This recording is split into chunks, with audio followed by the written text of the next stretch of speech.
All right, Krug Show Thursday night. Sterling in the house. We got a lot to get to. There's some great topics. We're talking Niners. We're looking ahead to the Super Bowl.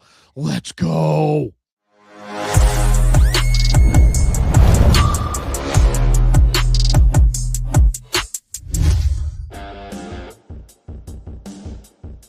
Off and running on the Krug Show Thursday night. Maybe my favorite night to stream is Thursday night, and Sterling has been outstanding, and he is back with us, and we got a lot to get to. We're brought to you by Pig and a Pickle. The best barbecue in all of Northern California is Pig and a Pickle. Check them out. They're in Emeryville. They're in Corte Madera. They're opening in Petaluma in 2026. Go get some brisket. Go get some brisket chili.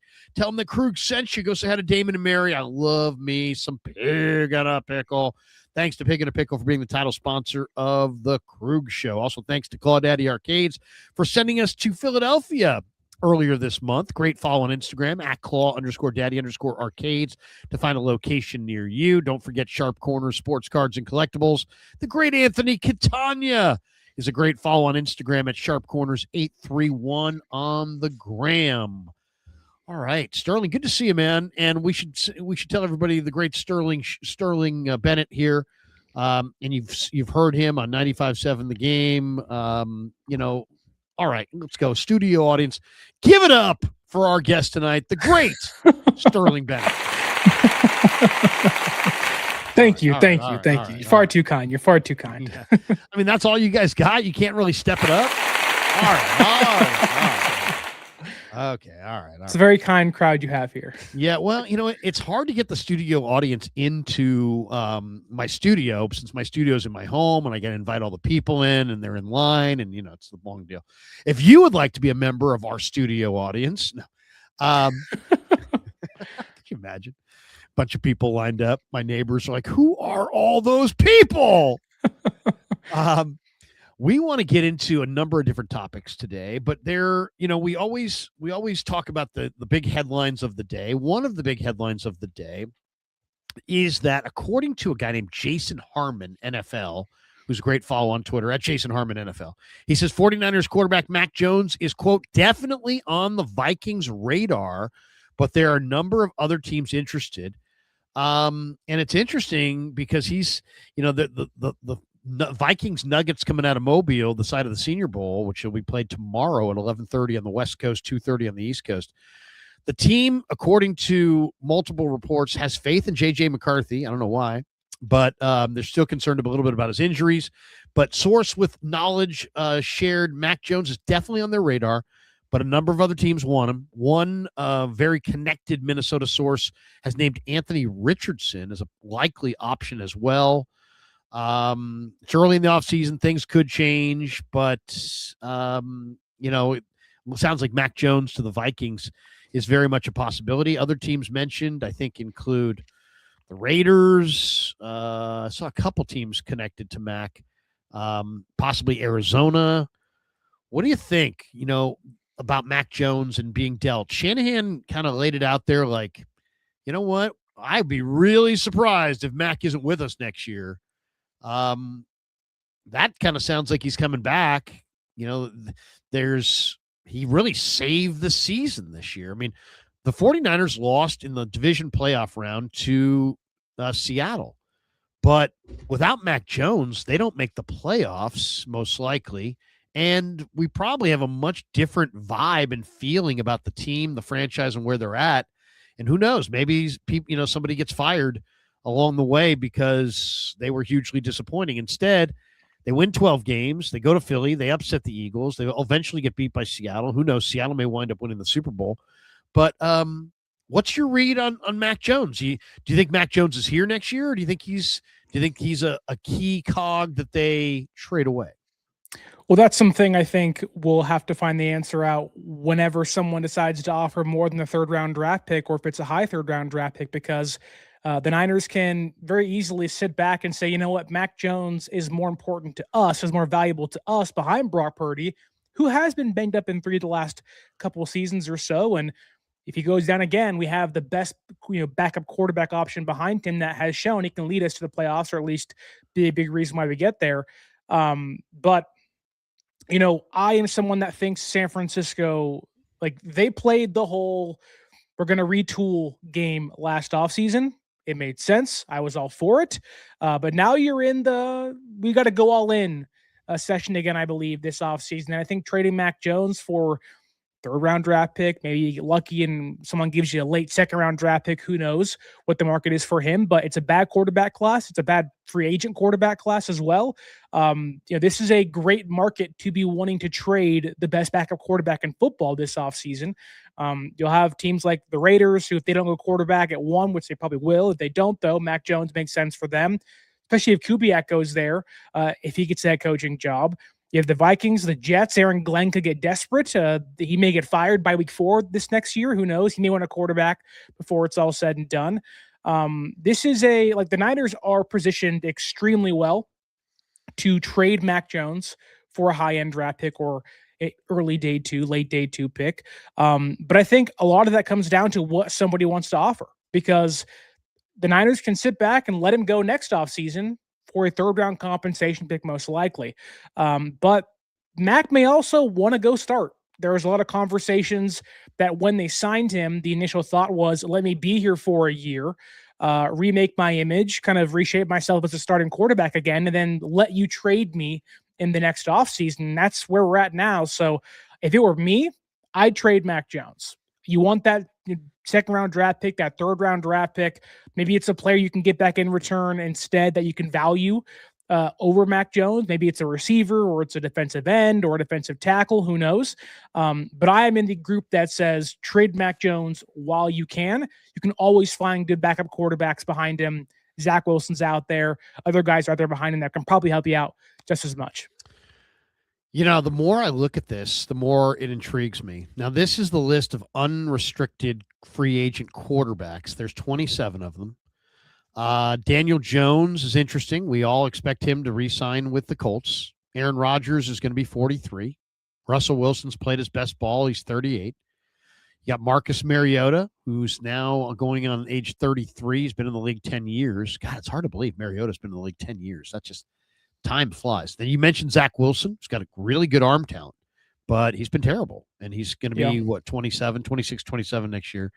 Tyrod Taylor, 37 on his verge. Flacco, 41. Kenny Pickett stinks. Garoppolo, Trubisky, Case Keenum, Trey Lance, Josh Johnson, Brandon Allen. And this is the garbage pile. Teddy Bridgewater, John Walford, Tyler Huntley, Pro Bowler, former Pro Bowler.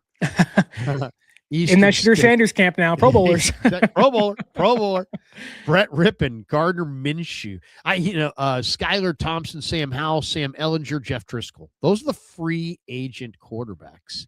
Yeah. And it's like you're sitting there going, wait a second. Okay, so let's stop sharing there. And then I'm like, okay, well, where does Mac Jones rank on that list? Maybe at the top, especially if Daniel Jones is going to, go elsewhere. And then you've got the quarterback draft class. And, we'll share the screen on this one, just take a quick gander here. But this is also really makes me very excited about the offseason here. You got Fernando Mendoza. He's slated to go number 1 to the Raiders. Okay. Then is Mac Jones better than the rest of these guys? Ty Simpson, kind of like Ty Simpson a little bit. Carson Beck, I like Carson Beck. He can really hum it. He's got great arm. Drew Aller, big stature. Garrett Nussmeier was really bad this year for LSU. Trinidad Chambliss was really good for Ole Miss. Klubnik, Sawyer Robertson, Cole Payton. Suppose he's looked good in some of the All-Star games. Jalen Daniels. Some people like Jalen Daniels. Haynes King was a 5-star, I believe. He's really, really athletic and he's big. Yes, he is. And then what else do you got? Jacob. I'll say this. I like this guy, Jacob Clark from Missouri State, who threw the game-winning touchdown pass in the East-West Shrine game. Supposedly he's got a lot of examples of him coming from behind in games. Some people like Jack Strand. Gronowski from Iowa was very experienced. He's a little undersized. But, he had a very good career at Iowa and has won a lot of games. But once again, these are rookie quarterbacks that who knows? There's a couple of these guys are probably going to bust out and be decent, but we don't know exactly which ones. That's the key. And then when you look after Mendoza, is there any sure things? I mean, if you polled every GM in the league and said, hey, you need a quarterback and you can have Carson Beck or Mac Jones, what do you want? I think they're going to go Mac Jones. You're going to have Drew Aller or Mac Jones. I think they're going to go Mac Jones. Ty Simpson or Mac Jones. I think a couple might go Ty Simpson, but I think the majority would go Mac Jones. But 80% probably say Mac Jones. If you keep Mac Jones, you can get a third-round compensatory pick in the 27 draft.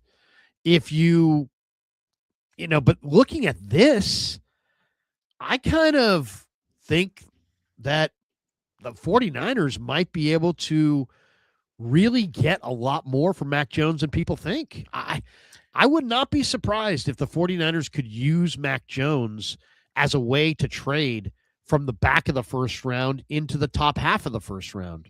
I know that sounds crazy because Mac Jones was on the street and, people are saying, well, maybe a third-round pick, but why would you trade a $7 million backup quarterback that won 5 of his 8 games this year, who saved your season and really saved the bacon of the franchise to some degree?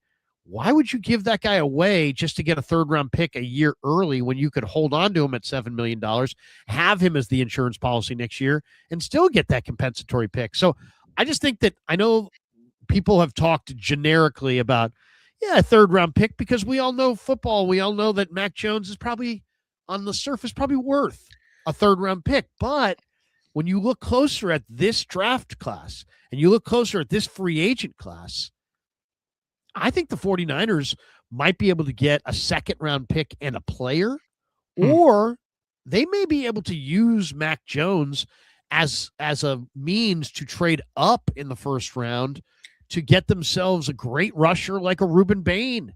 I mean, if you're Arizona and they want to get rid of Kyler and let's just say they're going to hire, I don't know, let's say they're going to get Clint Kubiak. Who are you going to get? I mean, if Kyler's not your quarterback and you're Clint Kubiak and you're in the toughest division in football, I mean, if you're going to get the Niners to give you Mac Jones, you might have to let them move up in the first round. I'm just saying, I think at first our expectations were like, mid-round pick. And then we're like, wait a second, he played really well. And then his contract, you factor in the contract, you're like, wait a second, third-round pick. But now you're like, wait a second. If you kept him, you get a third-round pick, even though it's a year later. So now I think the price tag's more of a second-round pick.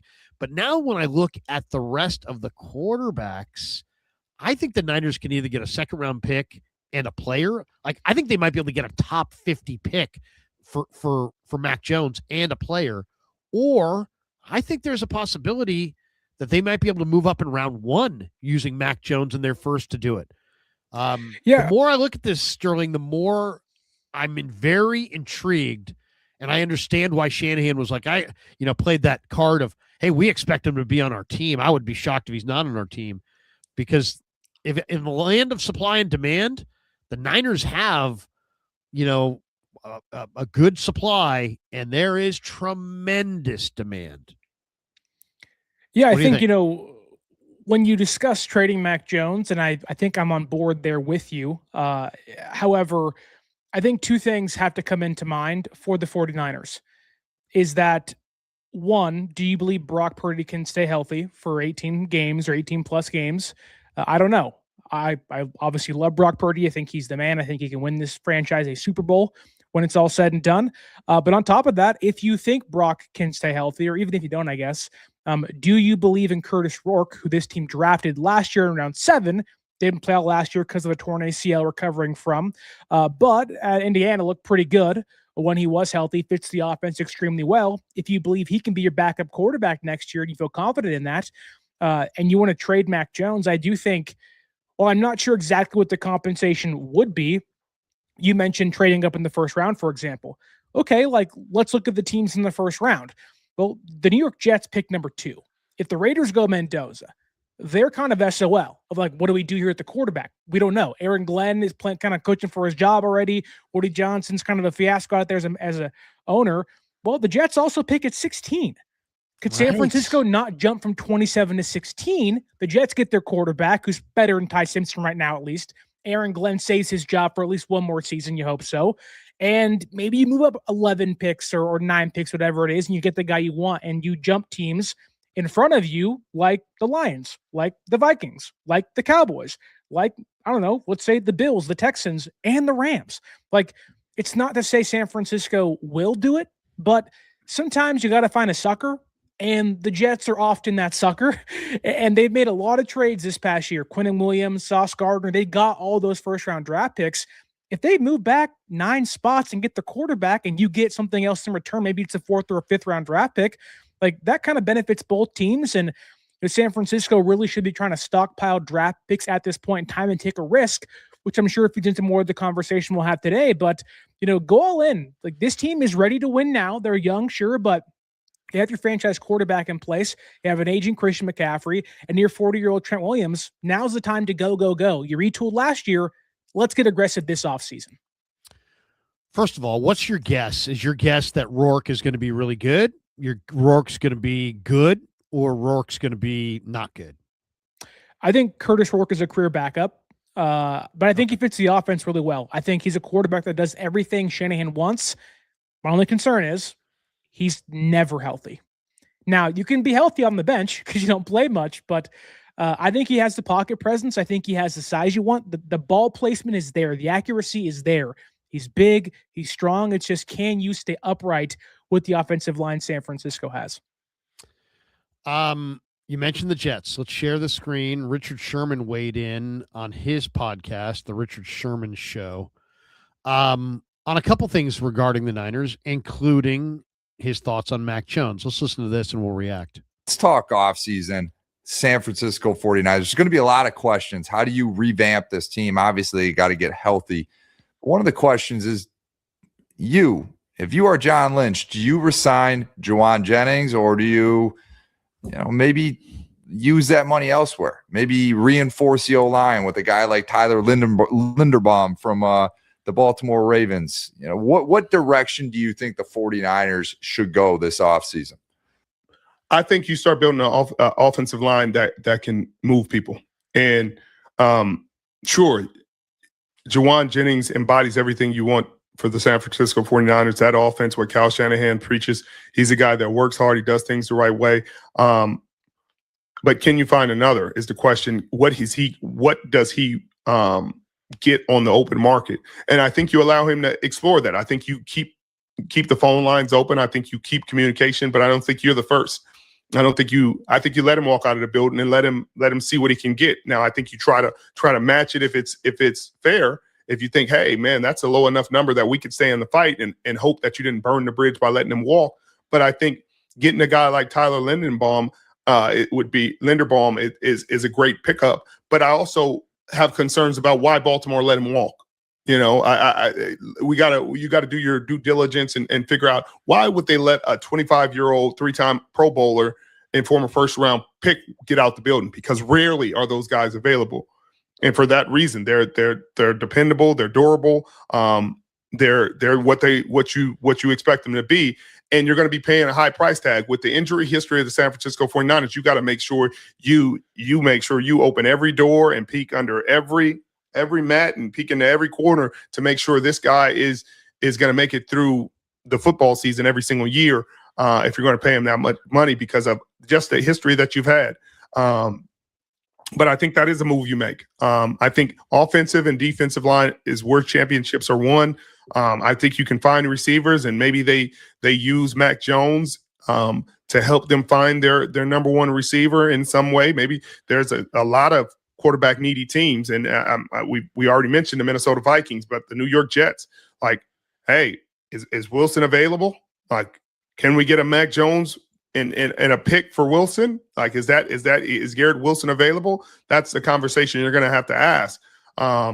And they've been sellers before. I mean, they got rid of Quinnen Williams, they get rid of Sauce Gardner. So that's a conversation that you're going to have. And an offensive coordinator going to the Jets is going to want some security. Hey, I need an established quarterback. I think Kevin O'Connell was going to be the first call. That, hey, is he available? Because I know he could come in here and do the job.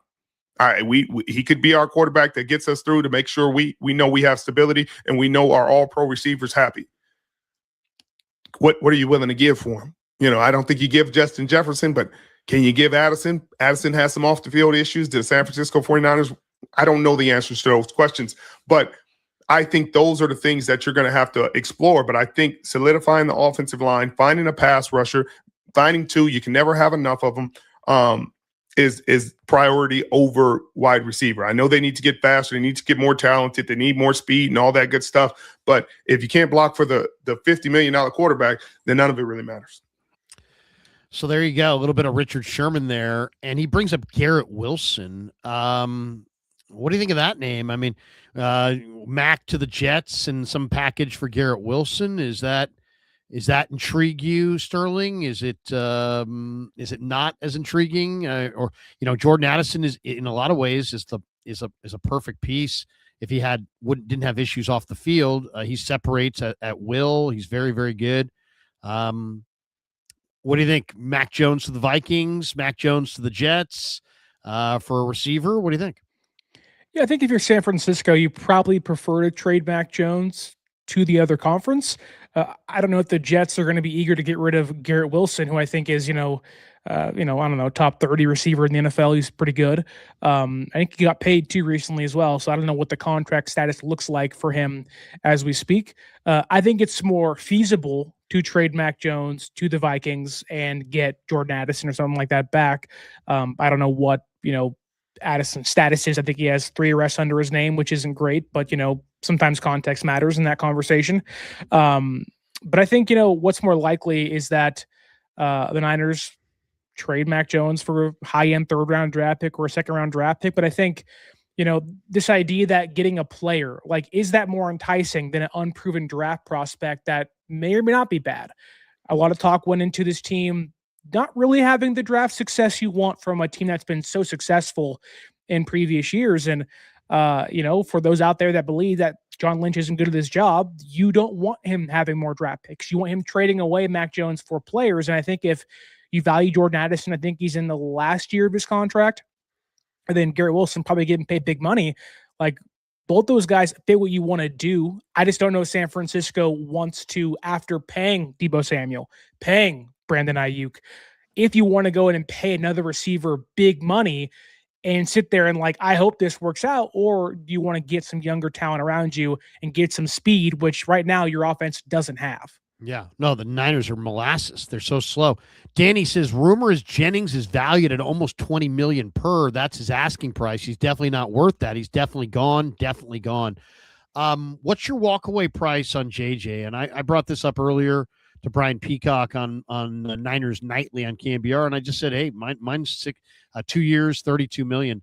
I'll go to $16 million, even though I don't think he's a $16 million receiver, but I'd go to $16 million for the continuity purposes if I could get him on a 2-year deal. But I don't want to do some kind of freaking endless long dance. It's here's my offer. Do you want it? Take it. If you don't, fine, but I don't want to do a big drama thing. I think, watching the way that, Deebo and Ayuk, and it's I don't know about you, dude, but I'm all wide receivered out. I don't, this organization had Terrell Owens, Jerry Rice, John Taylor, Randy Moss, awesome Hall of Fame receivers, Anquan Bolden. I don't want to dance the dance with these mediocre receivers and try to pretend like these guys are all stars when they ain't.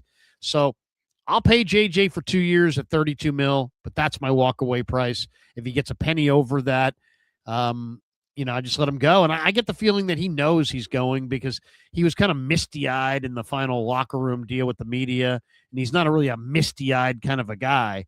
And I know he may think, his agent, Drew Rosenhaus, may think, I got the Niners over a fucking barrel because Ricky Pearsall's glass and they got nothing behind it. And they're going to have to pay my dude. But no, that he's factoring wrong. And I would just let JJ walk. I think he's already played his best football. I think injuries are coming. He's never going to justify this money, even at 2 years, $32 million. So that's my walkaway price. What's yours? Yeah, I think it'd probably be around, 14. It'd be around similar to what you're saying. I also think it hurts Jennings knowing that San Francisco is so deprived of speed and he's walking into a free agency class that has names like Jalen Naylor, Wan'Dale Robinson, Rashid Shaheed, Tutu Atwell, Christian Kirk, and the big one, Alec Pierce. Like, if I'm San Francisco, I'm offering 2 or 3 of those guys a contract before I even call Jauan Jennings and say, hey, let's have a conversation. Like, I'd much rather pay Alec Pierce $20 million or whatever Jauan's asking price is than go pay Jauan Jennings that. Pierce is a little younger. He fits your offense extremely well. He's a smaller guy for sure, but he gets open downfield. He's a great route runner. Or really like buy low on Tutu Atwell. Go buy low on Jalen Naylor. Like, you have to have guys. This team doesn't have the numbers, let alone the talent in that receiver room. Go pay 2 or 3 guys relatively, what you're going to give Jauan, say once $18 million. I'll give 2 or 3 guys $9 million a year or whatever it is. And just kind of stock up on talent rather than paying one guy and saying we're done. This team is deprived offensively of talent. You let Debo go. You traded him away for all the right reasons. Ayuk's now gone. Jennings is gone. You don't need one receiver. You need 2, 3 receivers in that room, and maybe even another tight end because Kittle could be out for who knows how long.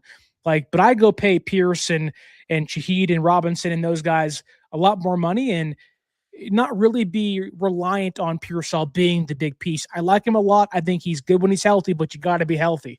And so I would take Jauan's money and say, how can we allocate this, not to one guy, but 2 or 3 guys in that room as well? Yeah, I mean, to me, I think I would go 2 wide receivers in free agency. Give me Romeo Doubs. Give me Wan'Dale Robinson. I think Pierce is going to get overpaid.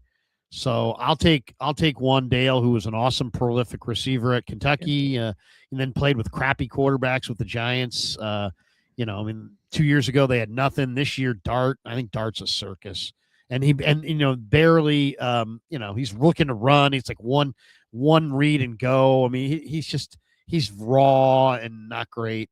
I think Wan'Dale potentially could be very prolific if he gets in tip-top shape and gets on a team with a really good quarterback. It goes right back into that Debo Samuel role. He becomes a gadget guy again. Yeah, I mean, he could be a gadget guy. He's got a similar build to a Amon-Ra St. Brown. I think I think he could be really good. I'm not saying he's Amon-Ra. Don't get me wrong. Okay, here's the other thing. There's a lot of good receivers in this draft, but I'm looking at a mock right now. Jordan Tyson they have going 9. Carnell Tate they have going 12. Mekhi Lemon they have going 15. Denzel Boston they have going 20. Kevin Concepcion from A&M they have going 21. So those top 5 receivers are all, according to this, going to be off the board when the Niners pick at 27. And Chris Bell's coming off an ACL. Jacoby Lane has got great ball skills. I really like him from USC.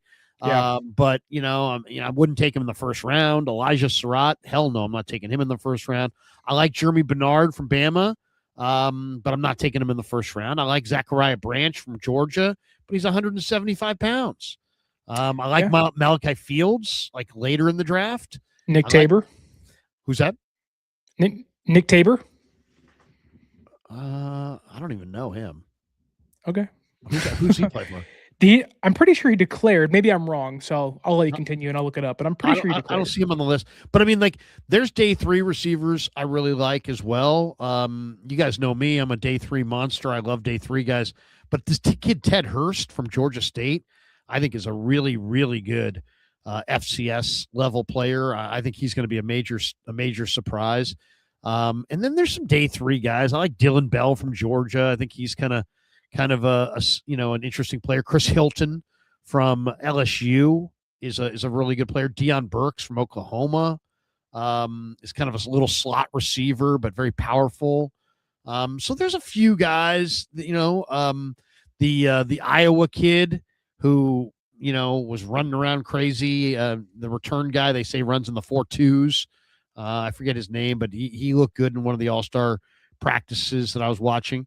So, but I mean, rookie receivers don't do a lot.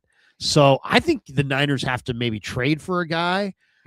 Garrett Wilson would be great, but I'd take a flyer on Jordan Addison. I think Addison on the field is exactly what they need. He's a slithery, great ball skills, space creator, who plays bigger than his size, and He plays faster than his 40. I mean, I really like him, but off the field, he's a circus. He's been in the league 3 years. He's got 3 arrests, different things. So it's like, but I would definitely look at the free agent market. Romeo Dobbs, to me, seems like a real natural fit. But yeah, Jawan Jennings. Do the concussions scare you with him? Yeah, it does. Absolutely. Okay. Yeah, that does. Yeah. But I mean, the other one I would consider, I've heard talk that the Niners may consider moving Ricky Pearsall, which doesn't seem like it makes sense when you consider his age and the rest of this receiving core. But if I heard that the Niners were pissed that he did not play at the end of the year in Week 18, and that he may have shown up late to the game. I don't know that for a fact. I haven't verified any of that, but I mean, he was kind of frustrating. I mean, Shanahan was asked about Ricky and what he needs to learn, and he's like, he needs to learn to come back faster. I think he actually said that. He needs to learn yes, to he did, yes. get healthier faster. It's like, what? And then Shanahan seemed to be backing him, but Shanahan has this way of like, it sounds like he's making an excuse for you, but in reality, he's making a statement of fact. And his statement of fact on Ricky was like, hey man, he was good for 4 games. Yeah. Now it was almost like you could read it either way. It was like Shanahan saying, hey man, he was good for 4 games. And in those 4 games that he played, man, if that's what we get, man, we love what we saw in those 4 games. Or it could be like, you know what? I'm going to be positive and I'm going to say, we got 4 games out of him, but that also could be the reason they wind up trading him, because they're like, hey man, he was only healthy for 4 games. The guy's glass. I would call up Jacksonville after watching Brian Thomas Jr. struggle in year 2 with Trevor Lawrence and say, hey, how about a straight up trade? Brian Thomas Jr. for Ricky. Let's do it. Ricky's went to college in that part of the country. Brian Thomas Jr., I think, is more of a boundary X. I think he would be a better fit. I think there's more durability there. I could see why, Jacksonville would like Pearsall. I can see why the Niners would like Brian Thomas. I kind of think both guys need a change of scenery. Maybe I'm wrong, but that's my read. So I don't know. But the receiver thing, it's a major, major need where they may need multiple receivers, but I don't think you can go receiver in the first round. Okay. Well, because you mentioned a lot of the guys in that mock draft you were reading of like, they're going to be gone by, pick 20 or whatever, 18. And we talked about trading Mac Jones away. Like, if you can go up and you get to 17 or 16, like you're saying, you can't even think about going wide receiver, even if it is one of the top guys in the first round. I mean, I like Mekhi Lemon. I like Carnell Tate. Sure. And if I could get one of those guys, I would try to get one of those guys. But if I can't get one of those guys, I'm not going KC Concepcion. I know the A&M quarterback was a circus this year as well. I mean, Marcel Reed, I had great hopes for, but he just got worse and worse and worse and worse as the season went on. So I almost don't blame Concepcion for not having a great year, because Reed is bad. He's just not a quarterback. I don't know what he is. He's not an NFL quarterback, that's for sure. So it's a tough call, but I think, you got to hit it in the trade. You got to hit it in free agency. You got to hit it in the draft. They're going to have to find some guys. They're going to have to get lucky. But I kind of like Malachi Fields. I'll tell you, after watching the All-Star games practices, Malachi Fields, it's all about his 40 time. If he comes out and runs a decent 40, I mean, if he runs a fast 40, he's going to go high. If he runs a decent 40, I think, I can't go with him if he runs like a 4.7 number like JJ. He's going to have to be a late day 3 guy if that's the case. But man, Malachi Fields will absolutely go get it for you. And he's got great ball skills. Great. He's so competitive at the catch point. I really like Malachi Fields. And to me, he almost looks like a perfect replacement for JJ. Are you working under the assumption that Pearsall will be here or be gone? When you're talking about your offseason plan, free agency, the draft, are you operating under Pearsall being here or Pearsall being gone?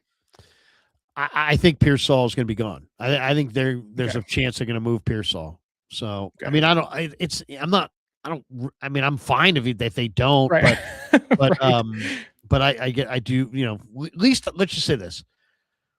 I didn't solicit this. and I don't know what kind of content you do, but the kind of content I do is I give you my opinion, but I don't break stories. You don't see. I'm not fucking Tom Pelissaro over here. I'm not Ian Rappaport. I'm not trying to be. The only reason I shared that nugget was because somebody inside the organization reached out and told me, hey, Renardo Green and Ricky Pearsall could be traded this offseason. There's it's not a guarantee, but it's sure. It's there's a distinct possibility being talked about. Yeah. Being talked about, and there's some unhappiness from inside the organization for both guys. Some discontent on both guys for different reasons. So that's what I've heard. And Shanahan also had some weird answers around Pearsall. It's like, as I said, he's like, he was great for 4 games. Well, in a way, that's saying that like he's not a bust, but it's also saying that he was only good for a quarter of the season, and it almost comes across like he's got talent, but we can't trust him. Sure, yeah, it's like he's been good, but not good enough, and that's one of my thoughts this offseason of like, are they comfortable losing their top 3 wide receivers in the same offseason?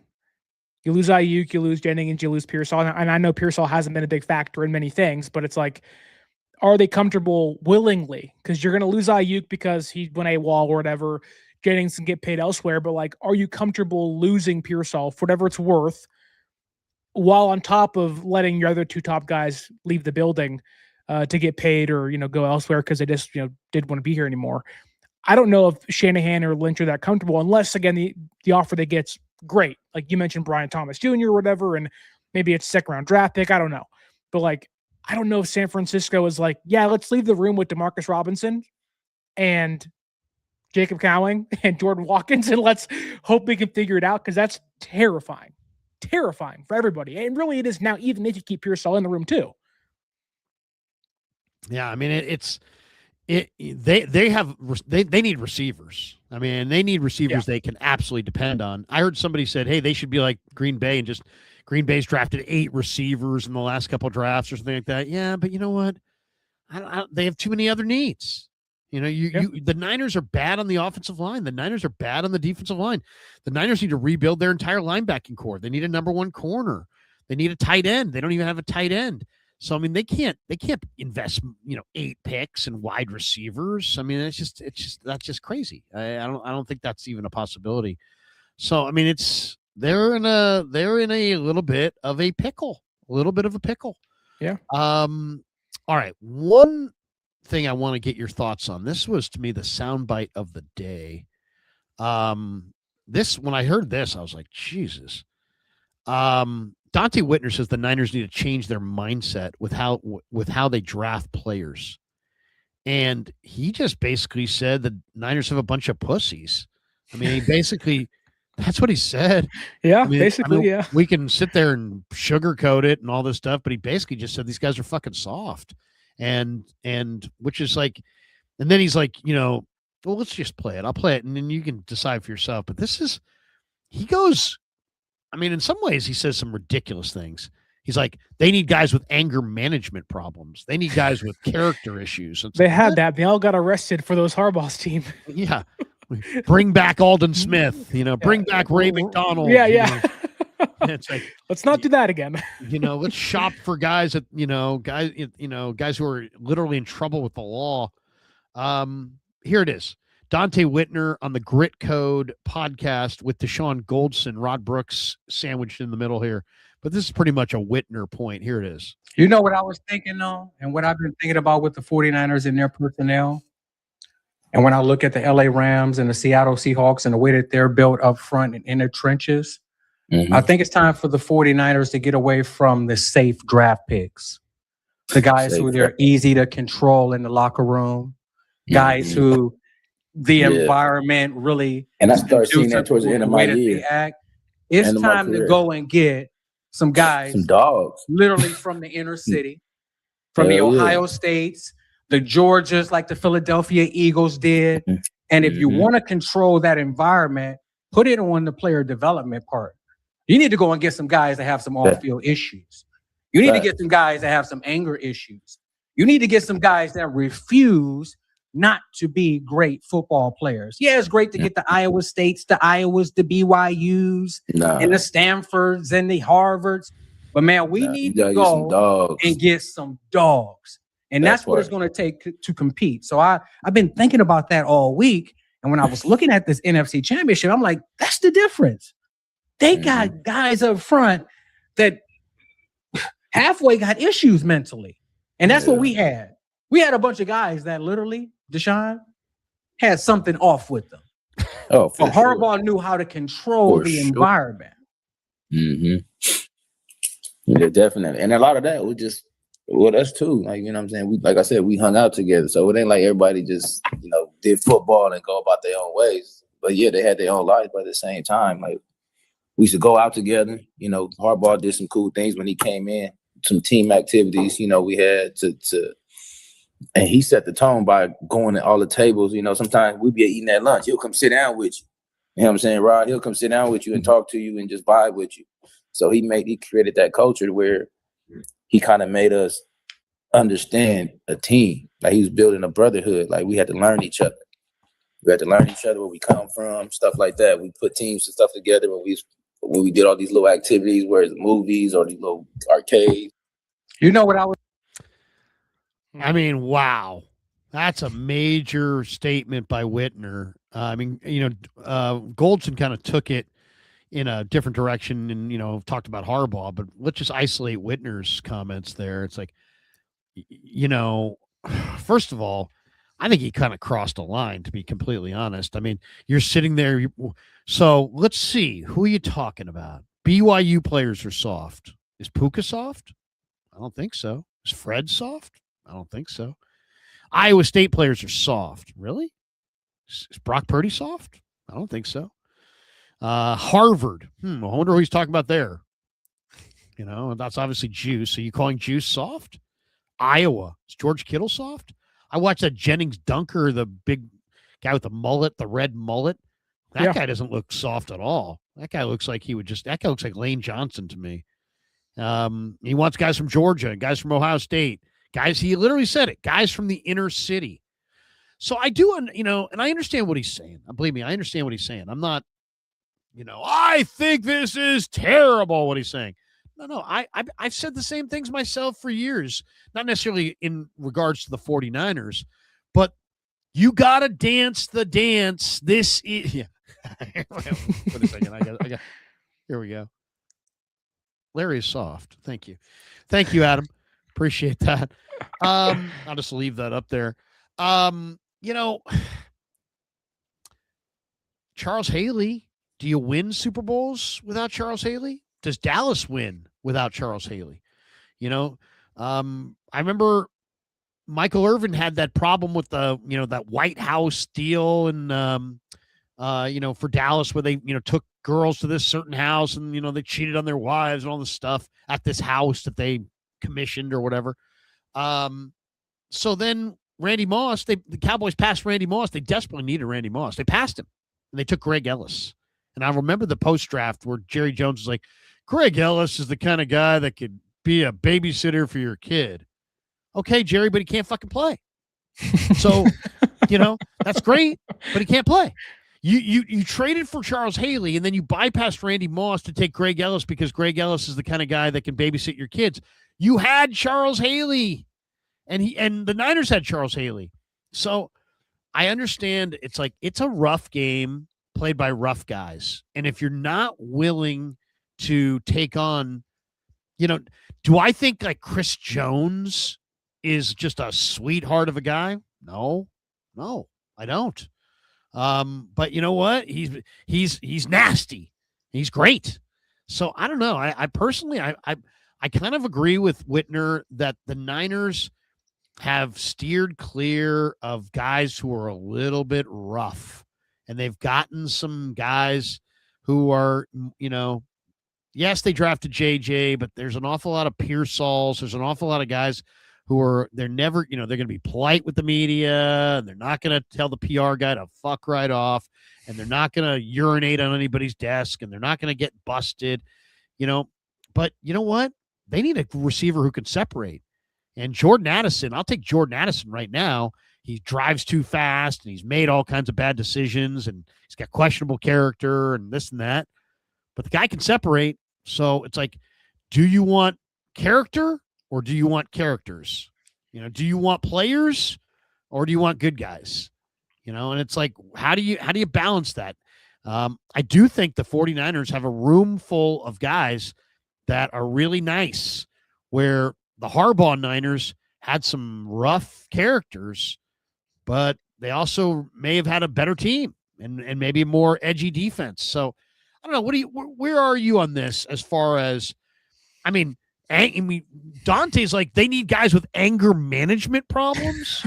That's going a little far. That's carrying it to a crazy degree.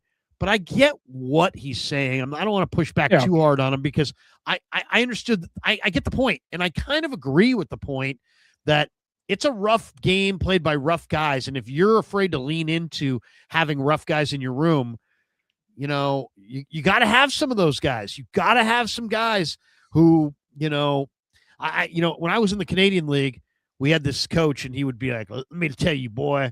There's guys play for different reasons in the NFL. Some guys play for the money. Some guys play for the girls. Some guys play for the drugs and what they can buy. Some guys play, and some guys play because they just like to get out there and fuck people up. And you know what?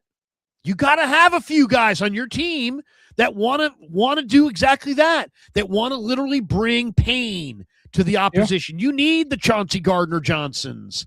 It's not accidental that guy was in Philly and they won, and he was in Detroit and they played well. He's violent. You need some violent guys. Weigh in. What do you think? Yeah, I think, San Francisco certainly tried that route. Javon Kinlaw was here for a short period of time and didn't end well. He had bad knees, obviously, but, rubbed some people in the media the wrong way, threatened a couple of them while he was at it. And then you had Reuben Foster, who, was fighting doctors in the blue tent at the combine, and San Francisco said, that doesn't matter. We'll figure it out. And that blew up in their face. And I think that did scare Kyle and John away from those kind of characters of like, we can't do this. We need guys to be available. And that's one player, though. And you have teams like Kansas City, who it doesn't matter what your track record is, how long your arrest record is. It doesn't matter. If you can help us win, we can offer you a contract. And I think there's certainly a line to that, obviously. You don't want to have guys out there doing heinous things. You don't want to have Ray McDonald's out there doing things to girls, and you're like, oh, my goodness, what's happening? We saw video of that running back Mixon, who's from the Bay Area, absolutely dropping his girlfriend. Yeah. And he's in the league, and he's played for multiple teams. Right. Kareem Hunt had domestic violence issues. He's still in the league. We saw Leonard Little years ago with the Rams run a red light and kill a mother of three drunk running a stoplight in St. Louis or something. He played in the NFL after that. So, this is a rough game, man. I also wonder, rough guys here. Right. And I think, San Francisco should want to get a little more rough, if you will. Like, you want to have dudes that want to knock a guy's head off. Now, again, you don't want to be Vontaze Burfict, but you want guys with that mentality of like, I want to clean a dude's clock. I want to have Donte Whitners. I want to have Deshaun Golsons that want to come downhill and lay a dude out. And if he doesn't get up, then that's not my problem. And obviously, again, you want guys to be healthy. You don't want anyone to get hurt. But, you need, and I think Donte Whitner said this too later in the show, of like, we wanted to win mentally over the opposition before we even took the field. We wanted to be like this harbinger of death before the game even started, of like, I don't want to come across the middle because I know it may happen to me. And it does seem like San Francisco in some aspects have maybe gone more towards of like playing fast and being quick and being speedsters on defense, maybe not this defense, but in previous ones, instead of being guys that were just jacked to all hell and wouldn't mind socking a guy or two if they meant winning a football game. And again, Philadelphia does this, the Chiefs do this, and a lot of teams that win do that. But sometimes, like, you can't play the way Donte Whitner played anymore. You can't play that way. You get you penalized and get kicked out of the game. Like, you can't play that way. And I hate that. I love throwback football. I loved watching Donte Whitner lay out Pierre Thomas in a playoff game. And like, who didn't get up and start yelling and screaming, like saying, "Put me in, coach. I want to play too." Like, but you can't play that way. That's a decade ago. The game has changed. You can't have guys running across the field getting laid out constantly and clotheslined. And like, this isn't 1980. It's not 2010. It's not 2000. It's 2025, 26. The game is played differently. The rules are different. Like, yeah, I don't love it, but that's the way it is. And I think San Francisco needs more Dre Green laws, I think, compared to that of Donte Whitner's. Guys that'll get penalized here or there, but play the game safe, but also play it insanely aggressive, that do want to hit guys, that want to pick dudes up and throw them on the ground and get kind of wild with it. And I think that San Francisco, unfortunately, has dudes like Jair Brown, who's a big guy. He imposes no fear in anybody. No fear in anybody. But you bring in Nick Martin, who plays a little bit like Dre Greenlaw. He plays fast, but then he can't play because he has a concussion. So I think they're trying. I think Donte Whitner's right. I just don't think that you can't play the way he wants this team to play anymore, because it ain't 2015. It's 2026. We're sitting here on Thursday, January the 29th. The Super Bowl is a week from Sunday. I really look at the NFL as two groups right now. You got 2 teams and 30 teams. You got 2 teams that are getting ready to play the biggest game of their life, and you got 30 teams that are looking at workouts at the Shrine Bowl, the All-Star games, the Senior Bowl practices, and they're looking at the draft. Let's talk about the 30 teams for a second. We get a lot of footage of practice. Heck, I just taped an hour of Senior Bowl practice, and I'm going to watch later on tonight. Yes, I am that guy. Have you seen, this is the time of year I love, because I mean, I watch tons of college football, but to me, the All-Star circuit is really valuable because you're getting to see the best against the best. And then that's really where, it's hard to evaluate college football, because it's hard to evaluate, guys who are going to play in the NFL going up against guys who are going to work at UPS, and you have that every Saturday in college football. When you get to this part of the year, when you get to the Senior Bowl, all these guys are going to play in the NFL. So now you get the best against the best. And I think you can really see who's out there and who looks good. I'll just throw it to you. I've got 2 names that really impressed me this week. Have you been watching any of the clips of the practices? Or is there a player or 2, maybe one on each side of the ball? I'm going to give you one on each side of the ball that you've seen practice this week or you saw this year, and you're like, man, love that player. Man, John Lynch, go get that guy. Who? And I'm not giving you a lot of time, but I know you follow this stuff pretty closely. So what do you think? Is there anybody that stands out, or do you need more time? I could throw you mine. Go ahead and give me yours. Okay. I'm going to share the screen on one. I don't think every guy who plays at Iowa is soft. And to me, I love what I'm seeing out of Jennings Dunker. And this is his footage today, or maybe yesterday. Let's see. Let me see if I can, yeah, there we go. Here's Jennings Dunker and some of his reps. And what I see here is I see Lane Johnson, who, might be a Hall of Famer. So that's probably an unfair comparison. But I love the footwork, the base, the tenacity. This guy's nasty. Jennings Dunker. Look at him move the feet, stay square. Just kind of an instructional video there. Teach tape. That one, he got a little off balance. But this guy played really well at Iowa, and he looked, a lot of people talking about him in the All-Star practices. That's one guy I really like. Jennings Dunker, gigantic red mullet. And he just, to me, the Niners run a very similar scheme. They're going to have to invest in an offensive lineman eventually. Right. Why not the present, right? Why not, you can't put it out forever. At some point you're going to have to actually, invest in the offensive line. You just heard Richard Sherman. He thinks they ought to, Richard Sherman said it right the day after the game. He's like, hey, the Niners can't move Seattle's offensive line, our defensive line. And if you can't move their offensive line, you can't beat them. So that's that's one guy. The other guy I want to show you, I really like this guy too, and I hope I think I have the film on him. Let me see. I do like a number of guys. Malachi Fields is one. Yeah, here it is. I like Zion Young from Missouri, and he's 6'5", 265, and I loved him at Missouri. Missouri always produces some really good players. They just get great players. Look at this arm over here. You just look at the quickness. This tackle, by the way, has got great quickness. This is the ASU tackle, and he's got really, really good quickness. And look at Zion. What? That's that. I mean, you're falling into the quarterback. That's -8 yards. Zion Young sack. The strength, the speed, the hand size, the moves. I love this kid, Zion Young, and to me, he might be my first round pick. If I could trade back into the second round and wind up with Jennings Dunker and Zion, I would do it. I love this kid. Is there anybody that you liked that stood out to you this week? Yeah, I think a Pittsburgh linebacker, Kyle Lewis, was flying downhill, making plays. You talk about getting speed on your defense, and you really can't trust D. Winters. You have no idea what you have in Nick Martin.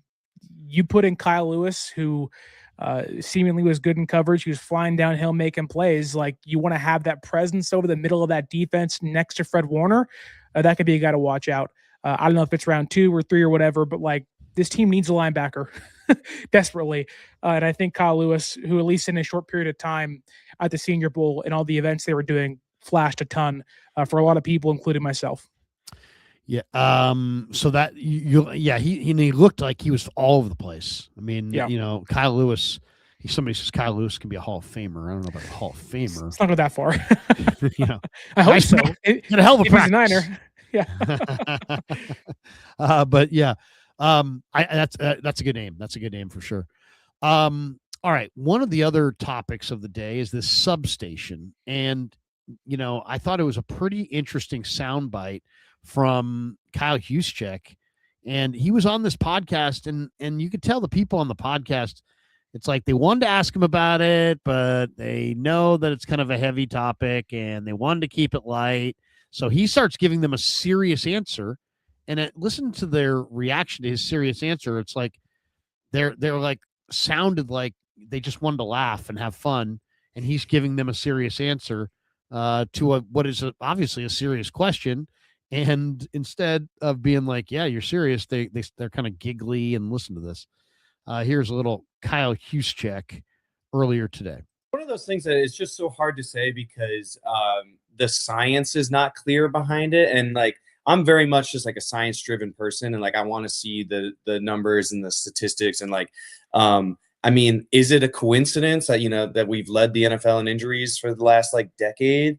I don't know. It very well could be, because a lot of injuries simply come down to bad luck, bad timing. You're in a bad position. Yeah. But there's a lot that goes into it, and if that may be some of it, I don't know. I am very curious. I really am. I want to see what someone who truly understands that field, what they have to say about it, and just be curious to know. As professional athletes, we're looking for every little tiny advantage, that little extra 0.5%. And even if maybe that's just hurting us, a quarter of a percent, whatever it is, that's something that we want to know and we want to account for. So, I'm very curious to see, what they find out this offseason. Let's talk about this for a second, because it's we're a month away from free agency. Right now, it's it's just a little subplot. But if this actually is a thing and the Niners don't realize it until free agency is 2 weeks underway, they could be screwed. So they need to get out in front of this. And I think they have a month before free agents actually start signing to debunk this, create their own narrative, create their own study, eliminate the substation, move it, pay for it. I mean, when you really think about the NFL and how much money is on the line with these franchises, how much could it cost to even create a whole new substation? You know, why not build it? Why not just tear it down and build another one somewhere else? Heck, if you're Jed, your franchise is worth $9 billion. If you can't sign free agents, you're screwed and you've got major problems. You can't compete. And it's, I don't want to say it's game over because it's not game over. You're still going to have a great value of your franchise, but you're dealt a serious, serious blow. The Niners can't get to, mid-March and be like guys like you and I going, the Niners haven't signed any free agents. They haven't signed a single veteran free agent. Nobody, and they've made offers. Nobody wants to sign with the Niners. What should they do now? At that point, you're screwed. I think they got to do something soon. Either commission a study that's more credible than the crap that's out there now, or move that substation, move the practice field, or are you of the camp that maybe we're all just overreacting? I mean, Jerry Rice came out and said, hey, tonight he's like, hey, this substation talk, didn't we win 2 Super Bowls while that substation was there? And I don't know the specifics on exactly, what that substation is. Has it changed? Is it more powerful than it used to be? I don't know. I don't know enough about substations, and I don't really want to interview people about substations. I really don't. I want this thing to go. I'm like you guys. I want this thing to go away, and the Niners want it to go away. But I don't know, Sterling, that you can just kind of cross your fingers and hope it goes away. There's too much riding on this. So what do you do? What do they do? This kind of all comes down to PR. We have no idea if this substation stuff is real. We have no idea. We can think one way and maybe it's not real. And perception becomes reality though, right? Right. So like now it's being talked about on, Yahoo Sports, and doctors are getting involved, and there's been talks of Kyle Juszczyk and more players in that room that in some form or fashion do believe this is real, or at least in some capacity it's real. And if that's the case, like, you as an organization deserve to give your players, your employees, those you're paying millions of dollars to, some peace of mind and their families and whatnot. And I think, if anything, you may not be able to move the substation or destroy it or whatever. You at least have to give your employees and pending free agents, those you are trying to coerce to play next to that substation, the belief that it's not a factor in the injuries we've had.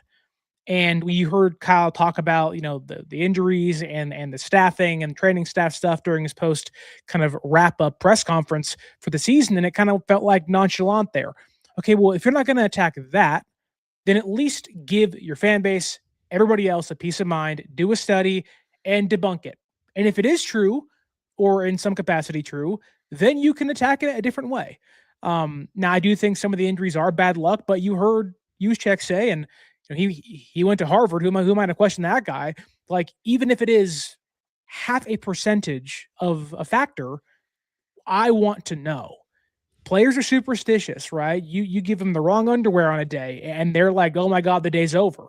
Well, they care. They care a ton about their bodies, as they should. Right. And bodies are like right, and like the organization owes it to the players to at least debunk it. I don't know if it's real. I have no idea if it's fake. My assumption, my own thought, is that it's probably not real, or if it is, it's not really that big of a factor in things. And sometimes it's some static stretching or whatnot can fix your problem. Who knows? But something has to be done. And if you aren't going to look into the training staff, at least get this figured out and put it behind you so we can stop talking about it, because I hate it. I'm sure you hate it. Everyone else hates it too. Like, I don't want to hear EMF waves and substation ever again because this team is decimated by injuries. Just put it behind you as quickly as you possibly can. When Joe Rogan is discussing it on his podcast, there's no putting the genie back in the bottle. Yeah. Once the guy with the biggest podcast in the fucking country starts talking about it, it's a deal. So I'm glad that Lynch didn't just try to slough it off and be like, there ain't nothing there, because that wasn't going to work. And that would, and luckily they didn't try that. But they better commission their own study. They better invest some money or create they better do something or debunk it. If they just are crossing their fingers, they could be screwed. They could be in a real world of hurt. All right. Do you care? What level do you care about the defensive coordinator hire? Today, Matt Mayoko, it was reported on X that the Niners have interviewed some guys. They interviewed Joe Woods. They interviewed Raheem Morris, which means they've interviewed 2 minority candidates. They've satisfied the Rooney Rule. They've also interviewed Gus Bradley, their in-house option, their primary in-house option. But a lot of people are hoping on Jim Schwartz, who, it sounds like he is going to be departing from Cleveland. They're not going to work it out in Cleveland. Tim Kawakami suggested that maybe, Schwartz was doing all this and he really isn't all that mad. He's just trying to leverage for more cash. But I'll say this. A lot of people are like, the Niners got to trade a pick for Schwartz. Well, I disagree with that. And here's why. Because Jim Schwartz is very popular with Myles Garrett. He's very popular with Denzel Ward. They're already unhappy that, that Jim Schwartz got passed over, I'm sure, for Todd Monken. Even though they're on the team still, I'm sure they wanted their guy, who's a great defensive coordinator, to get the job. So it didn't happen. So the last thing the Browns need is, hey, we did Schwartz wrong. The best unit is your defense. The last thing you want is your defense to feel like you did Schwartz wrong. Do you care who the coordinator is? Who's your first choice, second choice, third choice? Yeah, of course I care. You are going into an offseason where you lose Robert Saleh, which stinks in its own right. But he's one of the best defensive minds in football, or at least one of the best defensive play callers in football. And you lose that. He was a big factor into lifting up your depleted defense all year. Like, they don't win that game without him calling plays for the defense against Philadelphia come playoff time. And, you lose that. The question is, how do you fill that hole? I personally don't think Gus Bradley is the man for that job. His coverages are always cover three, and nothing much else. And that's easy to beat when you're playing against Stafford and Sam Darnold and other good quarterbacks in the conference. Like, that will lose you games. I am on the train of do what you can to bring in Jim Schwartz. He isn't a head coach, but, he kind of has that demeanor to him. And even if there does have to be some personnel changes, so what? This is your opportunity to, in my opinion, upgrade even over Robert Saleh. Do what you can to do that. If you're serious about winning, make an offer. If you're serious about trying to improve your team, you have to do whatever it takes. Eddie DeBartolo would do that. Most great owners would do that. Robert Kraft would do it. The Hunts would do it in Kansas City. Jed York, John, Kyle, you have to do what it takes to win. Not be comfortable, not make the in-house hire because you don't want to ruffle feathers, whatever it is. You can't go from Robert Saleh to Gus Bradley. That's just not going to cut it. You'll take a step back defensively, and you're going to ask guys in your room that are unproven right now defensively to make up the difference, which they probably can't do. Raheem Morris is fine. It's more variety compared to Gus Bradley, so it's kind of the middle pick, but I am full on give me Jim Schwartz. He's aggressive. He wants to attack the quarterback. He'll put pressure on the safeties. You need 2 new ones anyways, so why not, right? Like, go get Jim Schwartz, make an offer, be aggressive out there. You don't get to upgrade your coaching staff very often. You can do that this offseason. You better do it. Here's what Shanahan, when he was asked recently about Schwartz, had to say about Schwartz. This is kind of interesting.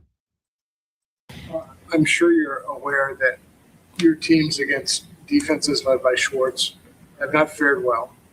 Do you have any sort of relationship with him? And if so, have you ever said, like, you are a pain in the ass? Oh, yeah, definitely. He knows it. He lets me know, too. But I got a lot of respect for Jim. I think he's one of the best who does it. He's done it for a while. I've been going against him. I don't think they add our records when I was in Houston. Maybe they do. I don't know. I don't count them. But you probably do. But when I first started as a coordinator in Houston, back when I was 28, 29, I'm going against him in Tennessee is where it started when they had Vanden Bosch, Albert Hainsworth, Javon Curse. They were doing the wide nines then, and that's why I always wanted wide nines, and we got that with Chris Eric. Your win against Schwartz was the December 2008, 13-12. Oh, that is Tennessee. Yeah. So were you the play caller, or were you sharing with Kubiak? In 2008, shared with Kubiak. Yeah. You remember that game? Yeah, I do. It's a good game. I don't look at it that way. But it's we'd love to get a win, but it's lots of different situations, lots of different teams, lots of different quarterbacks. But whoever he's been with, his defense has always been similar and very tough to go against. There you go. A little bit of Kyle Shanahan. They're just kind of talking about Schwartz overall and how difficult it is to go against Schwartz. And then let's hear one more before your reaction. This is 95.7 The Game, which is your station. And here is this is Greg Cosell was asked a little bit today about Schwartz, and we'll share the screen on that. And what stands out. I think he was on with Willard and Dibbs, and he was asked what stands out about Schwartz, and Cosell, who watches film for a living, had, I thought, some of the more interesting comments that I've heard. Here it is. Schwartz is a wide nine guy. I'm a big Jim Schwartz fan. He was in Philly. Got to talk to him a little bit at times. I think that when I've talked to offensive coaches around the league, I can tell you that he's viewed by offensive coaches in the league as a very difficult coordinator to play against. Talk to us about Jim Schwartz as a defensive coordinator. What's his style? Would that be a good fit with what the 49ers have done in the past versus now? Yeah, I'm a big Jim Schwartz fan. He was in Philly. Got to talk to him a little bit at times. I think that when I've talked to offensive coaches around the league, they think Jim Schwartz is one of the toughest defensive coordinators to play against. He's essentially a 4-down line pass rush guy, but on the back end, he plays a lot of man coverage, but he does a lot of things that where the picture is very, very muddied for quarterbacks. Sometimes you're uncertain as to whether it's cover 2, cover 3. The look is very muddied and dirty, and it can be very hard to play against. He obviously wants his down 4 to be the foundation of the pass rush. He's not averse to blitzing, but he'd really like to have 7 in coverage and really, as I said, muddy the picture for the quarterback. But I can tell you that he's viewed by offensive coaches in the league as a very difficult coordinator. A lot of stuff there. It looked interesting there. I think that that obviously every coordinator who's really top tier, whether it's Vic Fangio or Jim Schwartz, I mean, it's all about disguise. It's about disguising what you're doing, and it's about doing a great job at disguising what you're doing and creating that slight second of indecision in the quarterback that allows you to get that upper hand defensively on any given play. After hearing Cosell's breakdown, after hearing Shanahan talk about Schwartz, do you think the Niners are going to get Schwartz? I don't. Where do you think he winds up? Some people have said Buffalo. Yeah, Buffalo could make some sense. I also think, he feels like a guy that does what Robert Saleh does maybe next year, or what Vic Fangio did in San Francisco, where they just go and they assist somewhere. Then the next offseason, there's a hiring cycle again, and they go do whatever they want after that. I'm not sure exactly where he goes. Maybe the Raiders come calling. Who knows if they don't get Evero and then go Kubiak and Schwartz. They're pretty nasty out there in Las Vegas, but maybe the Cardinals call him. Who knows? I think the Niners are going to hire Raheem Morris. I don't think Raheem Morris gets the Cardinals job. Him and Shanahan are kind of tied at the hip. They have a lot of great relationships together. I think they were arrested together at one point at the Combine one year. There's a Shanahan, McVay, Morris tie with the coaching tree and everything. And, with Tampa Bay and Monty Kiffin and Washington as well, like that to me just screams Kyle Shanahan's guy. But I think San Francisco has so much to offer to Jim Schwartz. Get out of Cleveland. You don't want to be a loser forever. You want to head coach that team with Shedeur Sanders. Yeah, I know he's a Pro Bowler, but who cares? It doesn't matter. And you want to figure things out there? No way. Come to San Francisco. You have Nick Bosa. You have an entire second-year draft class that includes 3 defensive linemen. We'll give you part of the keys to the draft and free agency this year. You can get us a new safety. You can get us a new cornerback. You can make this defense what you want, and you have one of the best offensive play callers opposite of you that can pick up the slack where Cleveland couldn't do it. I think San Francisco, when you talk about the best defensive play callers in the NFL, your mind goes to Brian Flores, Steve Spagnuolo, Vic Fangio. Jim Schwartz is in that conversation of guys that can single-handedly beat teams because his defense is so good. Go to this past year. The Packers could not win the NFC North. You want to know why? because they lost a week 5 game against the Browns, who were terrible. You want that defensive coordinator that can make a difference for you. You don't want your Nick Sorensens. You don't want your Steve Wilkes. You lost D'Amico Ryans. That's probably the biggest loss they've had defensively. And now you lose Saleh for a second time. Jim Schwartz is the guy that can actually kind of cement himself in his legacy in San Francisco and also be what they've been longing for and looking for years. You want your offensive mind to have their Steve Spagnuolo. You want to have that legendary offensive mind and legendary defensive mind together. I think Jim Schwartz can be that for the 49ers, but unfortunately, I don't think he'll end up there when it's all said and done. There's a lot of talk around this offseason that the 49ers really, some people think that they need to go after Max Crosby, Justin Jefferson, one more great player. But they have a lot of great players that are older, and they all got hurt. Other people are throwing out what David Juszczyk is throwing out here. Schwartz will come in and trade Bosa to get Ruben Bain. How would you play it if you were the Niners general manager? Would you, what are you doing? I mean, are you trying to spend money in free agency, sign a bunch of guys, sign one or two guys, try to build in the draft? You trade away some of these guys. I mean, 49ers are coming off a year where CMC had 450 touches. George Kittle may not play next year. Trent Williams is 38. They have no receivers. JJ's probably gonna outprice himself. Pearsall's glass. They don't have a second running back because Brian Robinson's a free agent. The other guy, Jordan James, didn't play enough to even know if he's dependable. So you got holes at running back, wide receiver, tight end. Offensive line, need a new left guard. Probably going to lose Burford. Brendel stinks. They got a bunch of needs. And then on defense, you need a pass rushing tackle. You need an edge rusher. They both need to be really good. You need probably 2 or 3 linebackers. You need a great safety to be like the leader of your secondary. You need a true number 1 corner with some size. A lot of needs there. There's a lot of needs. How would you go about building this thing? Would you just stay with the fundamental approach, just try to take your picks as they come, see if you can do as well as you can, maybe sign a free agent or 2, or do you have a bold idea that would shake the tree and maybe be a better answer? What do you think? Yeah, I'm of the mind, and maybe it's foolish, I want to draft defense and I want to pay for offense. Go sign 2 or 3 receivers. Go get Linderbaum. Go sign Tyler Algier. Get you that bell cow back behind Chris McCaffrey, that bulldog behind the scenes. Trade Mac Jones for a draft pick, and just if it's Jim Schwartz or if it's Gus Bradley or somebody else, Raheem Morris, I don't know who it'll be. Hopefully it's Jim Schwartz. Let them just flood that defense with talent, because you can, guys, you got to have young talent always rotating in. And I think, be aggressive. Like, there's no reason to not be aggressive this offseason. You took a step back financially last year. You're going to cut Brandon Ayuk. You're going to lose some other guys. I am paying for offense, and I'm just getting my defense full of young talent. You want to find that next core defensively. It's what Seattle did, what the Rams are trying to do, it's what Philadelphia did. They draft defense every year in their top 3 to 4 first picks. You have to do it.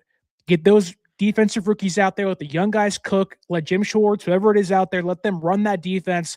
Young guys flying around, making plays, and pay on offense. Kyle does not want to play young offensive players. So don't take any. Go pay for them, because then you're forced to play them. Go get Alec Pierce, Tyler Algier, fix the offensive line, but let the defense be young dudes that are running around like freaking hyenas that want to ravage an offense. Let Jim Schwartz do that for you. And I think, whether it's foolish or not, I'm paying for offense, and I'm drafting defense totally. I like that idea, because offensive players take time to develop, but what are you doing with the offensive line? I think there's a couple players out there. Maybe you pay for somebody, I don't know. Linderbaum can make some sense, but then Brendel probably has to go, which isn't a bad thing whatsoever. You can go for Elijah Vera Tucker, but he has injury history at left guard, so that's always a problem. You can go John Simpson, who was really bad this year for the Jets, but pretty good last year with the wide zone they ran a couple of years back. And so, again, left guard, offensive line, but also I'm of the mindset that they don't really view the offensive line as priority, which is crazy to say. I don't agree with it, but I think San Francisco, Chris Forrester, Kyle Shanahan, They're like, we have Trent, who was pretty good this year. Brendel, they love him for whatever reason. They like Pooney. They signed McKivitz last offseason. Like, they're thinking we have one hole to fill. And I honestly would not be shocked if they just said, Ben Bartch, you're the guy again, which I hate that. But that's what they do. If they don't see a true upgrade, a true elite player, they're thinking Chris Forrester's our guy. He's our genius. He'll fix it. And it's like, are you sure about that? Are you sure about that? So I would pay for the offensive line, but I don't think they'll do that. We should tell everybody that the Krug Show is brought to you by Habas Law. Thanks to Habas Law for being a proud sponsor of the Krug Show. They will fight to make it right. Once again, 1-800-INJURED. If you need a good lawyer, Habas Law is the call to make. 1-800-INJURED. Once again, habaslaw.com on the web. They will fight to make it right. They're great attorneys, and if you want to win, this is the number to call. 1-800-INJURED. Great PI attorneys. The difference between success and failure in life a lot of times comes down to who is your attorney and how good of an attorney do you get. So these guys are fantastic. My dad was a judge, my dad was a lawyer, and my brother's a judge.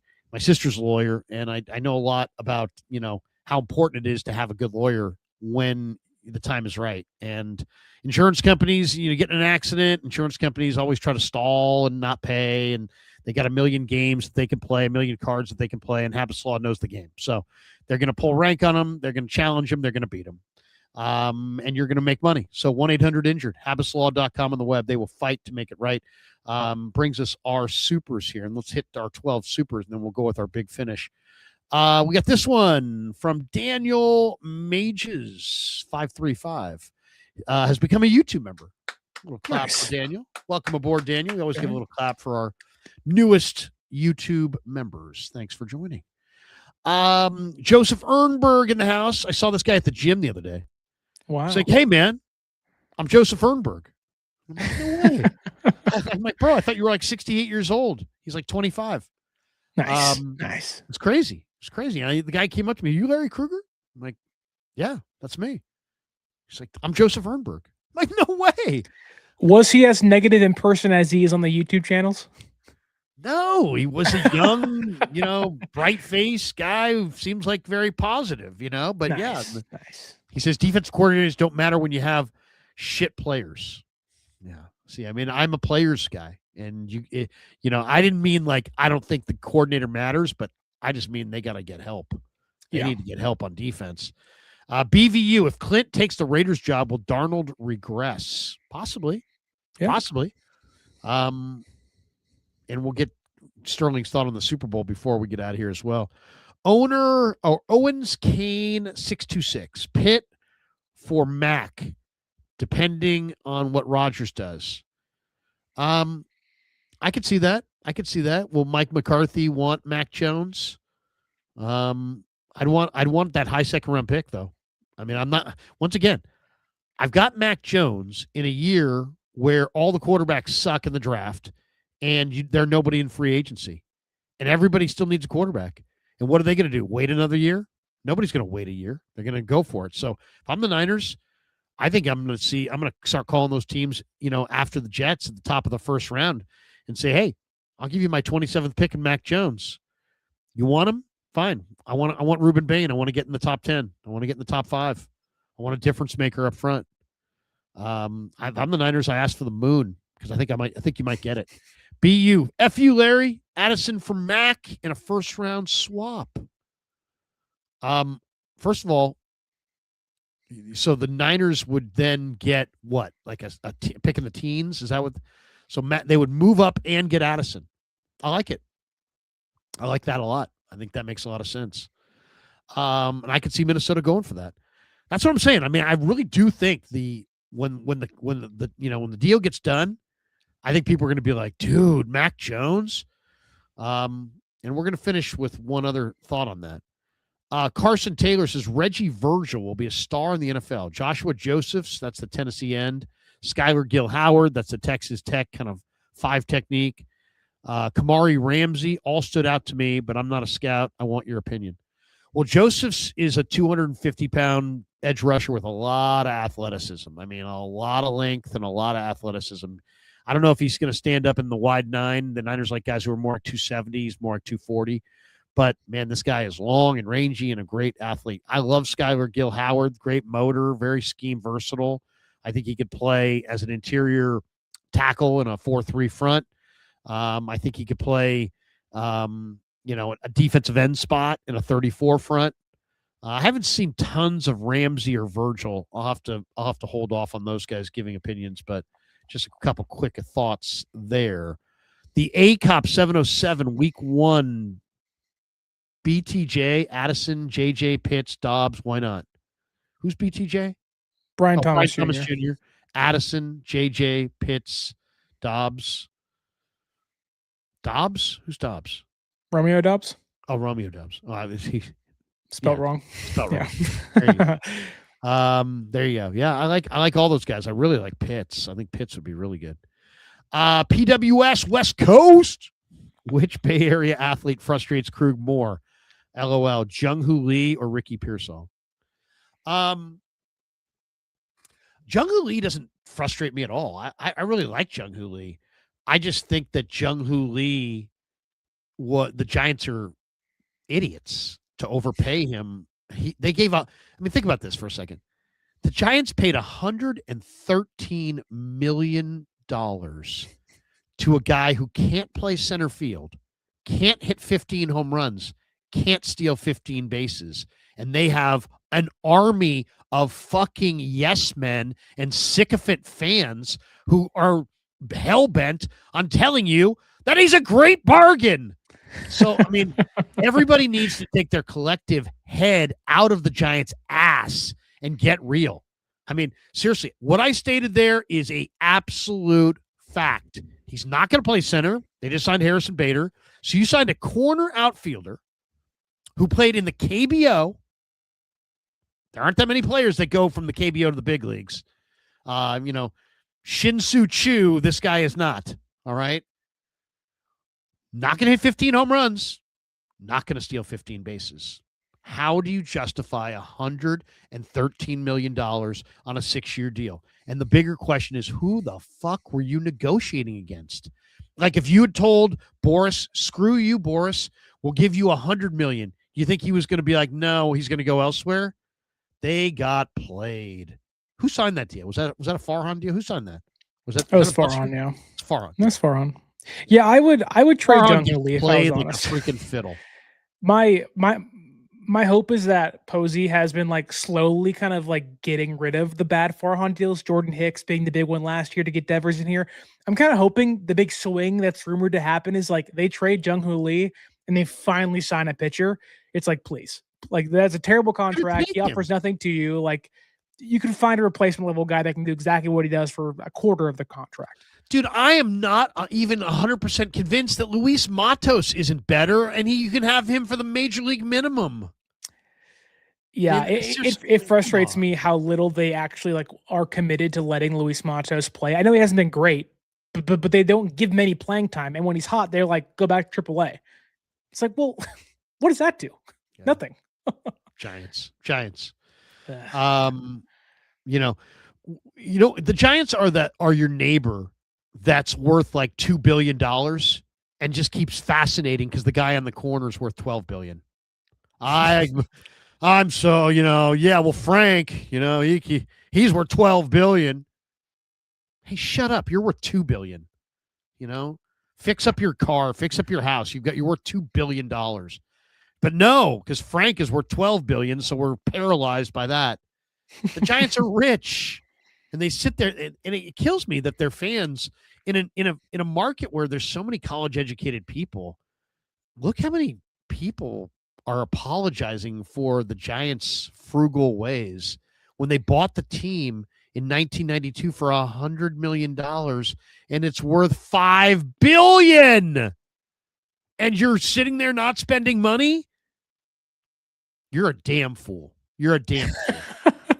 You bought an asset. You're a genius because you bought an asset for $100 million that's worth $5 billion, but you're a fool because you're allowing that asset to just be nothing. You're just getting wasted by the Dodgers year after year, and you're not. And For what? For what? If you go to the World Series, your $5 billion is going to turn into $6 billion. Think bigger. The Dodgers think big and the Giants are so small time and the Dodgers are so big time.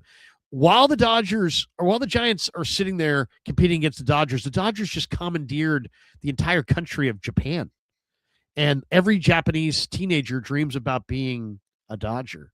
And it's like, instead the Giants are paying a guy out of the KBO who can't hit 15 home runs or steal 15 bases, $113 million. It's true. I was in Japan last March. Didn't see a single Giant hat. It was Dodger hats everywhere. And obviously because Shohei Yamamoto, but like no one talks Giants in Japan. Not a single person does. No one cares about them. Nor should they. Irrelevant. IRR. PWS, West Coast.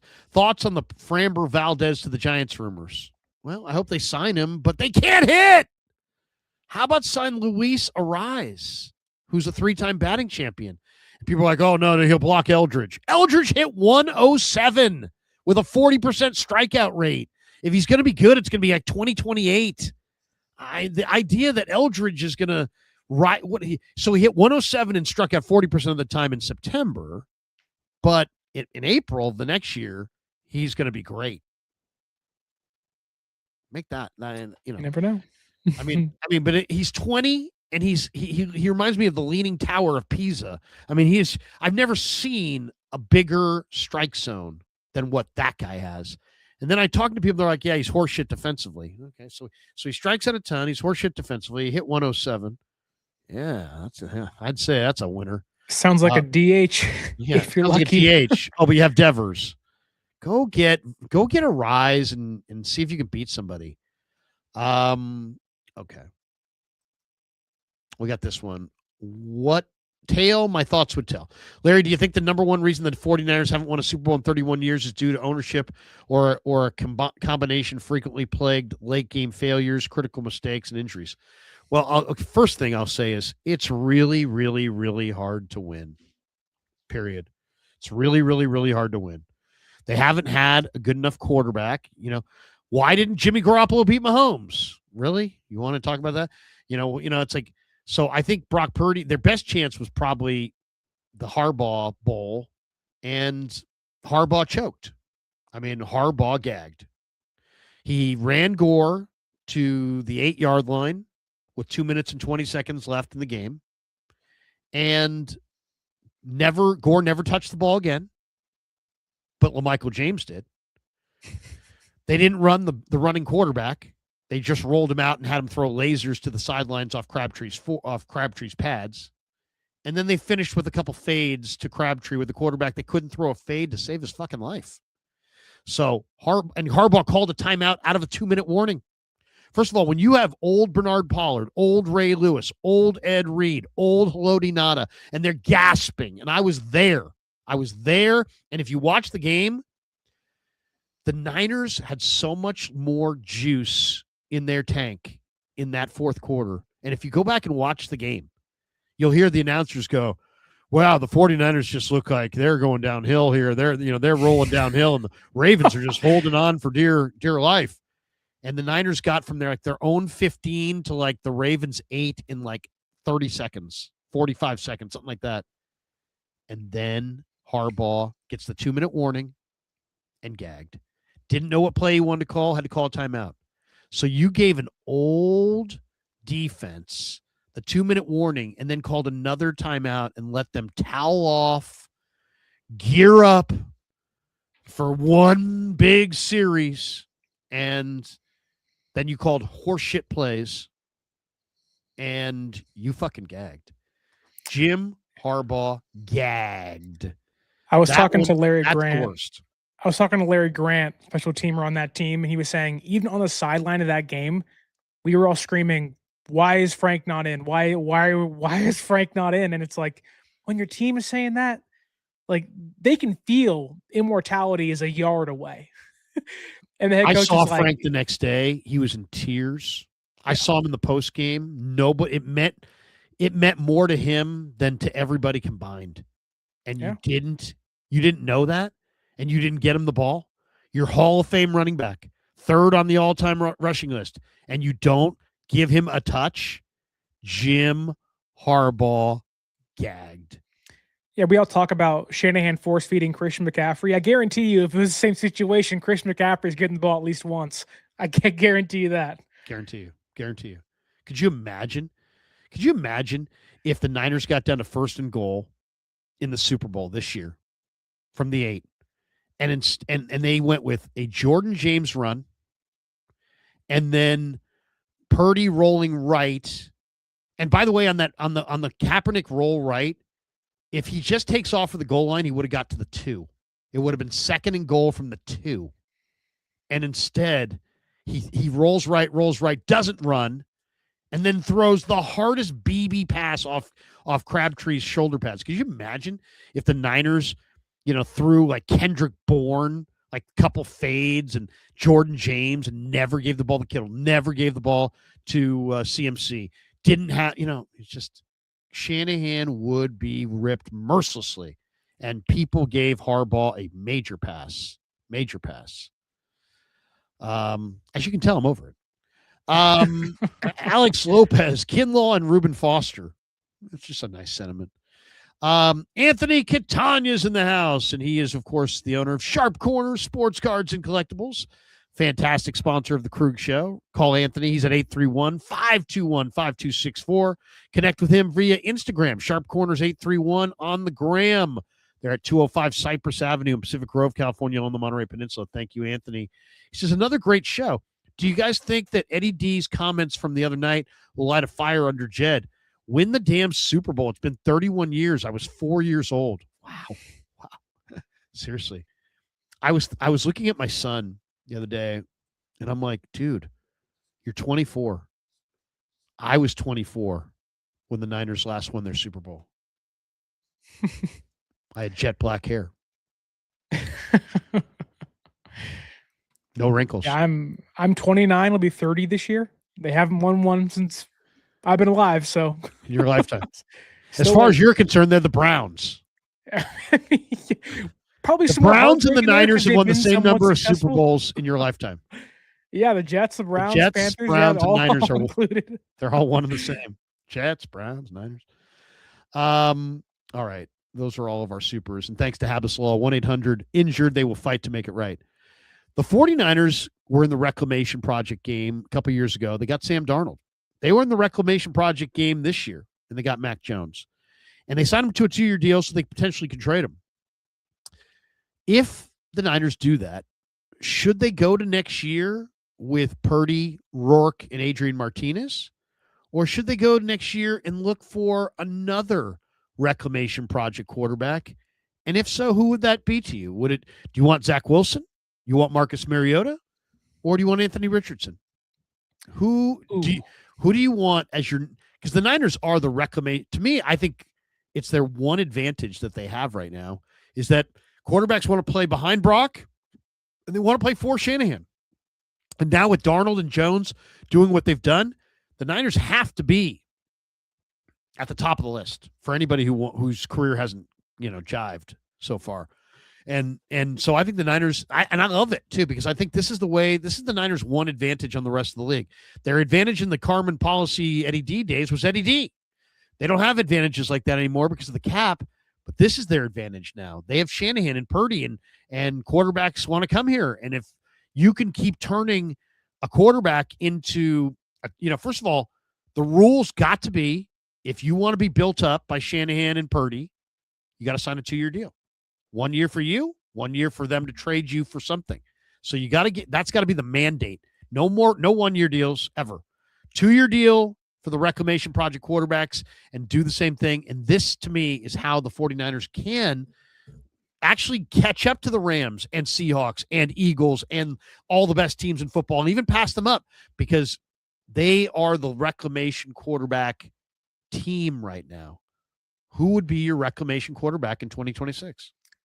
Yeah, I think it's pretty obvious. I think it's Zach Wilson. He's been in the offense before. He was in Miami this past year with McDaniel. The only reason why he did not start when they benched Tua was because the owner and Daniel were like, let's put the young Quinn Ewers in there, see what we have. I think Zach would have actually played fairly well if he would have gotten a shot this past year in Miami. And I think, you just kind of keep plucking away at that 2021 class. You had Mac Jones this past year. You bring in Zach Wilson for a 2-year deal. And, he's got the mobility. He's someone that San Francisco at a point in time did consider for the number 3 overall draft pick had the Jets not taken him. And I think he's a guy at this point in time in his career. He's not 21 anymore. He's in his mid to late 20s. He's been a failure with the Jets and a backup before with Miami now. And it's like, he'll come to San Francisco. He sees what Shanahan can do for quarterbacks. And for a guy who clearly has the talent, like, you don't go number 2 overall if you don't have talent. It just needs to be unlocked. And I think for him, you see Mac Jones, you see Sam Darnold. And I think that, go back 2 years ago, 3 years ago. Nobody wanted Sam Darnold in San Francisco. And everyone's saying, should have kept Sam Darnold instead of Brock Purdy. People were saying, Mac Jones, really? Now they're saying, Mac Jones over Brock Purdy. And it's like, why don't you just keep Zach Wilson or go sign Zach Wilson for 2 years and see what he can do? I don't think other guys in that group you mentioned, Anthony Richardson, I don't think he fits the Shanahan offense. I don't think he fits what they want to do. He's not a timing guy and everything. He's a bigger body guy that wants to run and throw the ball deep. That isn't the Kyle Shanahan quarterback. So I'd go sign Zach Wilson. I think he fits the offense completely. And he's not somebody who will complain. He'll sit back there, take his dues. And if he's not good, guess what? Get it for 2 years and you can say whatever after that. You know what? I actually think you're totally right on this one. I think there's I think the biggest improvement you're going to see of any of these guys is Zach Wilson in the Niners offense. I think if you put Zach Wilson in this scheme with Shanahan, these weapons behind Purdy, when he gets his shot, he's going to play great. And I think the 49ers are going to be able to trade him for a lot. So I think Zach Wilson might be a very, very key offseason addition for the Niners. I think you're totally spot on. Now, I'm intrigued by Anthony Richardson, but I think everything you said is right. I think Wilson is the guy who's the natural fit. 2 last thoughts, and we're bolting for the door. 16 different teams are eligible to be part of HBO's series Hard Knocks. The Niners are one of the 16. Lynch and Shanahan have been direct and serious about, we're not interested in being on Hard Knocks. What do you think about that? I personally, as a fan, I want the Niners to be on Hard Knocks. I think Hard Knocks, by the way, and there's so many people who love to pan Hard Knocks. Every time I watch that show, I love it. Every time. I mean, the only year that it sucked was the Raider year because the Raiders didn't want to be on and wouldn't participate and gave you absolutely nothing. It was awkward. It was terrible. There were no stories. The Raider Hard Knocks was the only one that was a tire fire. The off-season one with the NFC East, getting a chance to see Joe Shane and what their whole thing was Saquon Barkley. I mean, I love football. I love the process of football. I love every aspect of Monday, Tuesday, Wednesday, Thursday, Friday, training camp, OT. I love football. I don't love football on game day only. I love football all year round, all week long. I love the process of pro football. I love football players. For the most part, they're great dudes. They're guys that I really like being around. I think they've got interesting stories. They're like modern day gladiators to some degree. I love everything about the NFL, and I can't get enough of it. And I think Hard Knocks is awesome. And I know there's people like, it's run its course and this and that. Maybe you just don't love football or the process of pro football. There's a lot of people that love football, but they love the game day and they love the gambling and the violence, but they don't love the process. If you love the process, you're getting a firsthand look at the process, whether it be the off-season process or the in-season process. So I love it. And I'd love to see the Niners in it. I understand why Shanahan and Lynch don't want to be on it because I think it does reveal your mindset to the rest of the teams in the league, and there's no advantage in having other people know how you think. So if I were them, I'd still try to stay out of it as long as I possibly can, but they're one of 16 teams that HBO is going to choose from, and you're going to have to do it eventually. What do you think? Would you like to see the Niners on Hard Knocks? I think it'd be great for all the wrong reasons. I think Kyle would hate it and John would hate it, and they probably feel somewhat exposed to the NFL world and the fans. But I think you're right. As someone who just wants to kind of be a sponge to everything NFL related. Like, think about it this way. Did you watch quarterback on Netflix? Did you watch receiver on Netflix? Yeah. Why? You love the NFL. It's the exact same thing, great albeit stuff. more in depth. And it's like, my wife doesn't like football, but she loves the people involved in football. She loves George Kittle. She loves Brock Purdy. Why? Because things like this, she can see them as people, them as humans, not just football guys that have a helmet on. I think that Hard Knocks would be awesome. Now, I don't think they'd want to do it up for obvious reasons. I'd love to see it in Philadelphia again to watch their downfall, hopefully. But I think one thing the Niners would not be is without their storylines. Trent may hold out for a new contract. Who knows? You have the offseason. You have your draft picks. You have Brock Purdy. You have the injury stuff. You think the substation stuff's going away? Not if they're on Hard Knocks. It'll be a whole conversation throughout training camp and everything. And Kyle's pretty mild-mannered during training camp and everything in OTAs, but you get him in meetings and whatnot. I don't know who it was, but they mentioned that Kyle dropped like 85 F words in like a span of like 2 sentences. It's like, I want to see that Kyle Shanahan, the one that we don't get to see in front of the rest of the media and stuff. So I love it. It's content, and I love football content. So bring it on. Yeah. Let's finish with a little bit of Warrior basketball. Did you see but wait, no, we're going to talk a little Warriors. If you had to bet everything you own on Giannis being a Warrior at the trade deadline or not, what would you bet on?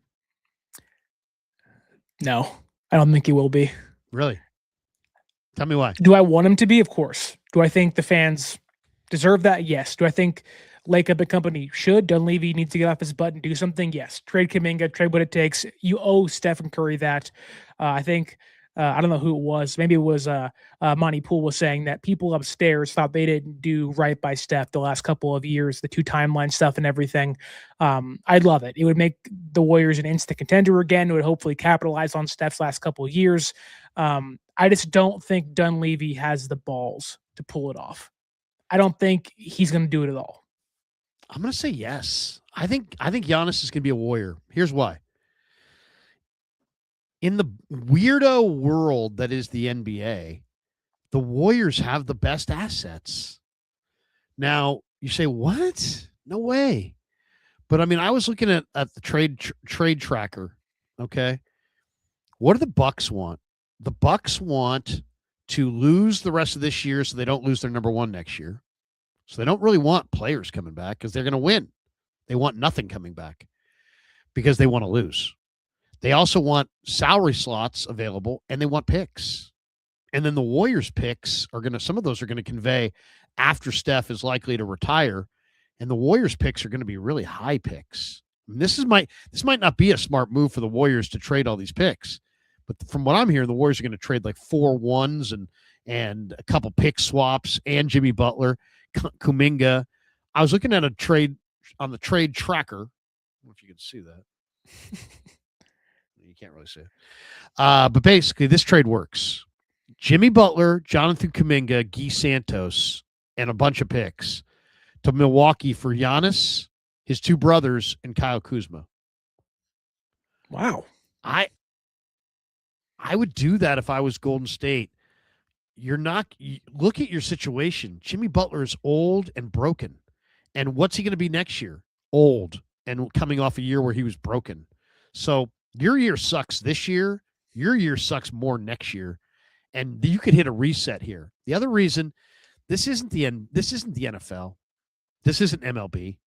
In the NBA, the players call the shots. And all it's going to take is Giannis to say, I want to play with Steph. He didn't even really have to say it. He could probably just kind of hint towards it.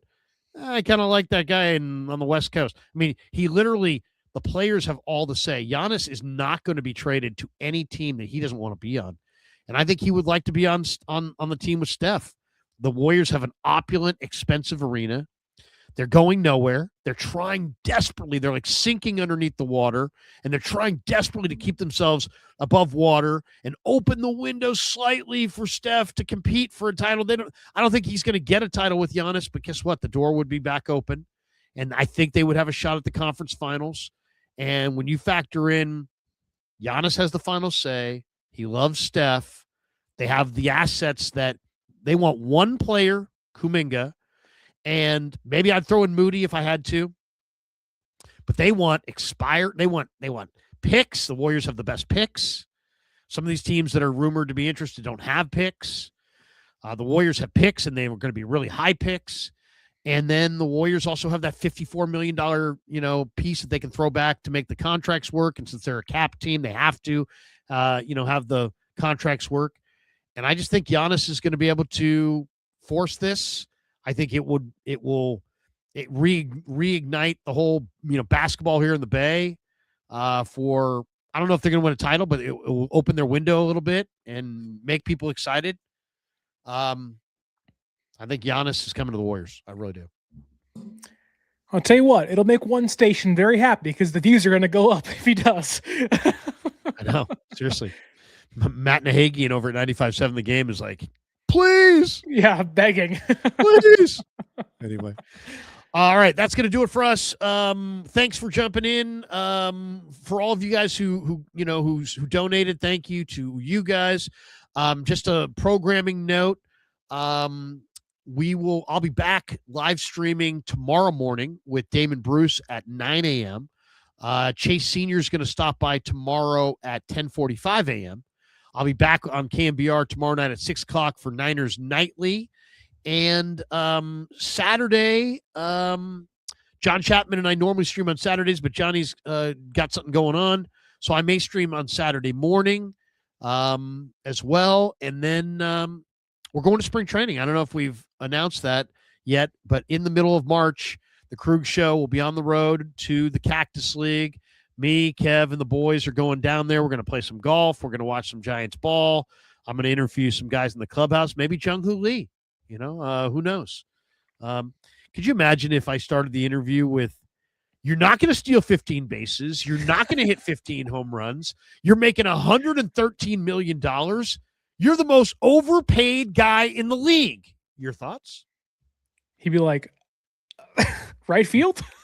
He'd be like, Matt Chisholm, get this guy out of here. I'm sure there'd probably be at least like a couple writers who'd be like, that guy needs to die for asking that question. That was wrong, Jung-Hoo. Anyway, but we're going to Cactus League. We'll be there. We'd love to see a lot of you guys down there in Arizona. You ever gone down to spring training? I have not. My wife has been trying to give me tickets for years, and we just haven't gotten together. But I'd love to go for whatever or how long it is. But I'm sure it's really fun. I'm sure it's also really hot too. So maybe I'm lucking out not going. No, it's actually beautiful. It's like 85, 90 degrees. Oh, beautiful nice weather. It's like summertime weather in the Bay, but it's beautiful. The stuff to do. I mean, the whole town rolls up at 10 o'clock at night. It's Scottsdale's an early night place. But you know what? We're going to play some desert golf. We're going to go to see some Cactus League games and looking forward to it. So anyway, that's going to do it for us. Thanks to Sterling. Thanks to all of you. Sterling, tell people if they don't follow you or if they're finding you for the first time, tell them how they can connect to you and what kind of content you put out there. Yeah, you can follow me on social media at 49ers_access is the X or Twitter. 49ers.access is the Instagram. We also host a podcast on YouTube and on the audio podcasting platforms simply titled 49ers Access. We react and preview every 49er game. And with the offseason in full swing now, we're getting into draft content, free agency content. And we just released yesterday why the Niners should hire Jim Schwartz, detailing everything, why, the changes we'll have to make, and whatnot. But subscribe on YouTube. 49ers Access is the channel name. You can find me on social media at the exact same places as well. All right, that's going to do it for us. Thanks also to Sleeper. 49er football season presented by Sleeper, the fastest growing fantasy platform in the world. It's a one-stop shop. You get blazing fast news, real-time stats, group chat, season-long leagues, and, of course, Sleeper picks for daily fantasy. Use promo code Larry. Sleeper will match your first deposit up to $100. Links in the description. Terms and conditions do apply. How about a little fire right now? A little fire.